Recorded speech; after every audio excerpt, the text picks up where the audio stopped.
Hey, I'm Ankit, Head of Customer Success at Activity. Today I'm excited to share what's new in Zilla Platform 1.3.1. Let's dive in. For most teams, Kafka is backbone of real-time streaming use case. But the moment you need to give external teams, servers or partners access to it, things starts getting complicated. You start down on the checklist of configuring load balancers, wildcard DNS, TLS certificates, authentication, and more. And by the time the first client connects, you have spent days on infrastructure that has nothing to do with the data itself. Now multiply that by every team you onboard, every service, every partner that comes next. There has to be a better way, and that's what we will achieve with Zilla Platform in this video. Now on my screen, you can see Zilla Platform console. We have an environment created here already, under which we have registered one of our existing Kafka cluster. So against this Kafka cluster, we are going to create an endpoint.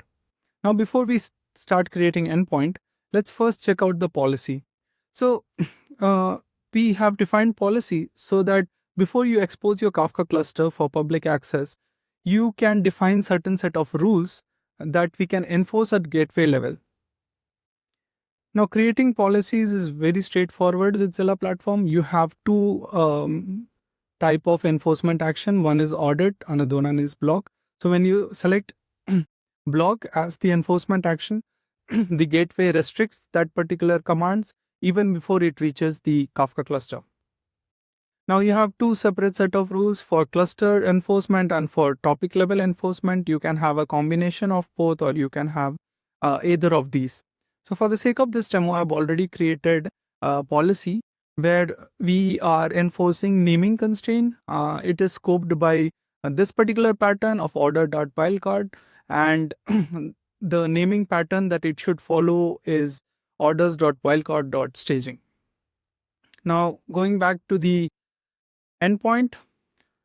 Again, creating endpoint with Zilla Platform is super straightforward. You just have to select the service against which you want to create your endpoint, and the host name of your choice doesn't necessarily have to be the same host name that your Kafka cluster has, port that is applicable for you. Then you can specify the schema registry, you can configure certificate authority for MTLS, and you can attach the policy that you have just created. For the demo, I have already created an endpoint. If you check out this endpoint, I have the policy that we have created earlier attached, and let's see how all of this works. So first step, what we'll do is we'll try to create a topic that doesn't match the naming pattern that we have specified. So as you can see here, the topic that I'm trying to create doesn't match the pattern because it has dot anything instead of dot staging at the end of it. So the gateway is blocking this particular action right at the gateway level instead of going to Kafka for all these for this action.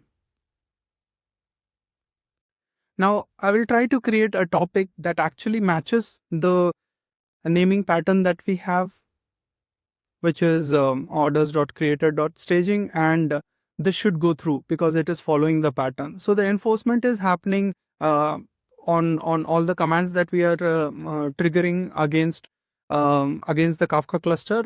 But if you look at the bootstrap URL, this here we are using the endpoint bootstrap URL instead of the Kafka bootstrap URL already. So this helps you secure your Kafka cluster in terms of exposing it with external partners and so.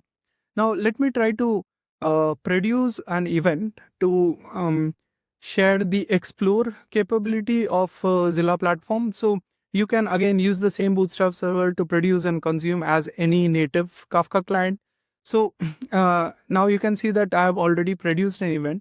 I'm going to go back to the console, and under the Kafka cluster, I can actually check out all the topics. So here you can see the topic that we created right now just got created, but the topic that didn't match the pattern doesn't the command was not successful and it was not created. So the enforcement happened there. Now let me check the messages that we have produced. So we have produced this particular message just now. that you can see. So this is like a complete unified solution which allows you to manage all your Kafka needs in terms of exposing it to different vendors and different partners, whereas also giving you an insight on your Kafka cluster with respect to the messages, topics, information around all the configuration and so on. So that's the wrap of this particular video. Uh, what what so the what we are able to achieve with this is the infrastructure work that takes days now can be done in minutes. Your production level setup is going to take same amount of time as you have seen in this video, and with full policy enforcement and audit visibility built in. Now check out the quick starts and the doc links to get started on this. Thank you so much.